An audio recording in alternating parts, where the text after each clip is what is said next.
Presiden Prabowo Subianto serius membidik mafia yang kerap merugikan jemaah haji. Pemerintah melakukan sejumlah langkah strategis untuk menutup celah calo ibadah haji agar ongkos haji kian murah. Ya, mulai dari menyisir anggaran yang tidak perlu hingga menentukan rumus kuota haji secara transparan. Lantas akankah pemerintah mampu memberangus gerombolan mafia haji yang selama ini seolah tidak tersentuh?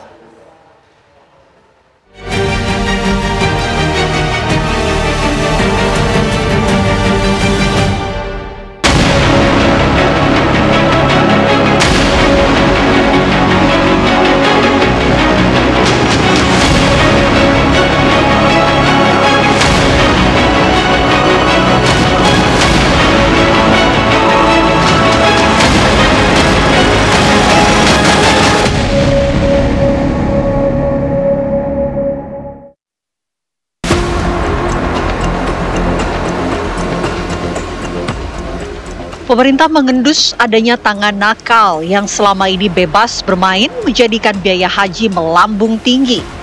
Para pemburu fulus itu dengan cara licik membuat calon jemaah haji tak berkutik mengeluarkan ongkos lebih demi bisa berangkat ke Tanah Suci. Modusnya pun beragam, mulai dari praktik jual beli kuota, menaikkan biaya akomodasi, transportasi hingga konsumsi. Inilah yang membuat biaya kerap melonjak saat musim haji tiba. Tapi mengapa praktik ini seolah tak tersentuh?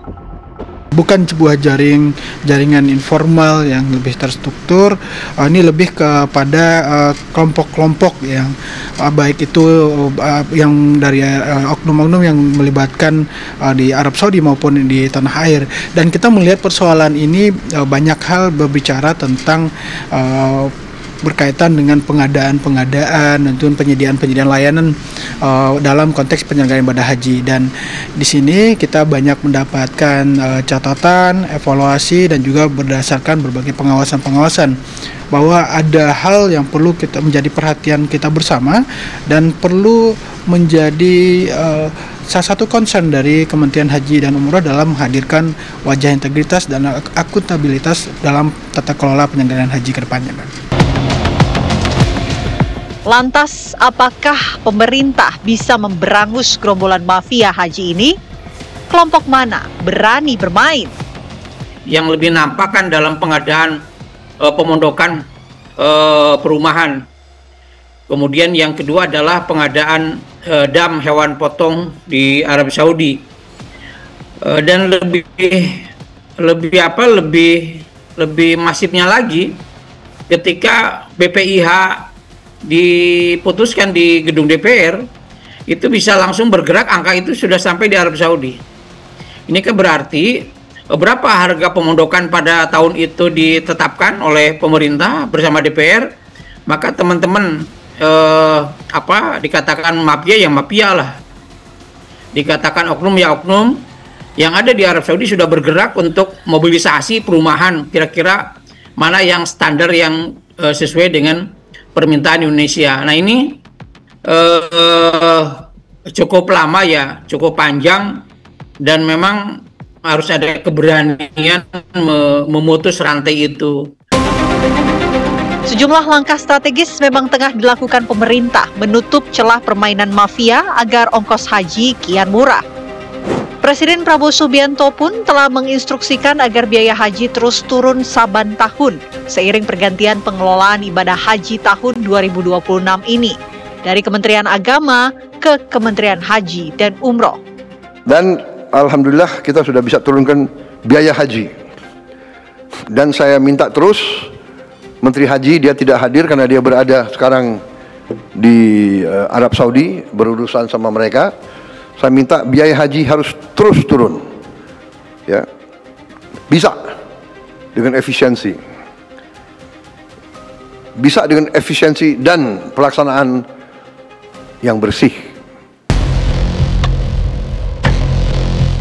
Perintah Prabowo itu tentunya menjadi amanat khusus yang harus diemban dengan membenahi tata kelola ibadah haji yang selama ini dinilai bermasalah dan rawan direcoki mafia. Wakil Menteri Haji dan Umroh Daniel Anzar Simanjuntak menyatakan rapat penentuan biaya haji menjadi tahapan krusial untuk mencegah spekulasi harga oleh para mafia. Kalau kemudian sudah tahu harga kita berapa, kemudian tuh tiba-tiba nanti tempat, misalnya akomodasi, lokasi yang mau kita tuju, itu spekulasinya jadi lebih tinggi tuh.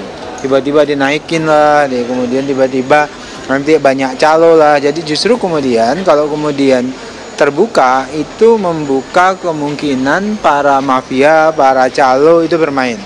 Dan itu yang dihindari oleh DPR dan juga oleh kami di Kementerian Haji dan Umroh melalui panja pemerintah. Daniel mengakui selama ini memang ada permainan biaya di Arab Saudi. Selain itu, kuota bagi jemaah juga kerap diutak-atik hingga menjadi transaksi antar mafia.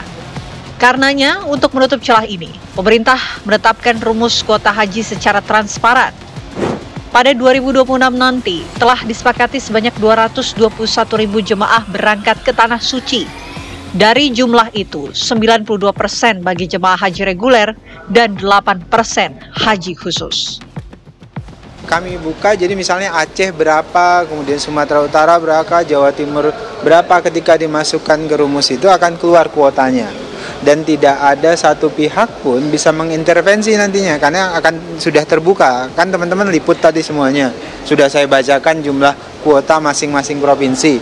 Jadi kalau ada penambahan satu saja, atau pengurangan satu saja, itu berarti ada potensi kecurangan. Makanya kami buka sehingga bahkan menteri saya nggak bisa mengintervensi. Misalnya tiba-tiba mau tambah kuota di satu daerah atau mengurangi kuota di daerah yang lain, itu tidak bisa dilakukan. Jadi kami buat terbuka, semua pihak bisa mengakses kuotanya masing-masing.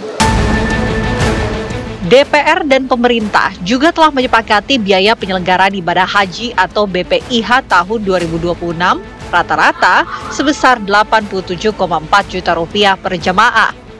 Dari angka itu, Rp54,19 juta dibayarkan langsung jemaah, sedangkan Rp33,21 juta berasal dari nilai manfaat pengelolaan keuangan haji.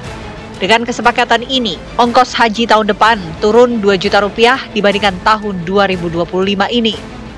Namun, tanya mengemuka, bila ongkos haji turun, apakah ada yang dikorbankan? Mungkinkah ada kualitas pelayanan jemaah yang diturunkan? Apakah penurunan pembiayaan 2 juta lebih ini menjadi terabaikan pelayanan di tengah kurs yang semakin tinggi dibanding tahun lalu, luar biasa dibanding tahun ini. Kami bersepakat dan berkomitmen dengan pemerintah bahwa kita telah mengunci di awal pelayanan tetap terbaik bagi jemaah, baik pemondokan, baik konsumsi, transportasi berupa pesawat, kemudian jamaah yang akan terus-menerus berputar di tengah ibadah di haram. Pengelolaan ibadah haji di Indonesia menyimpan sejarah kelam permainan mafia dan sejumlah kasus korupsi yang menjerat penyelenggara negara. Publik berharap di bawah kementerian baru, maka perbaikan sistem pengelolaan haji yang profesional dan transparan bisa terwujud.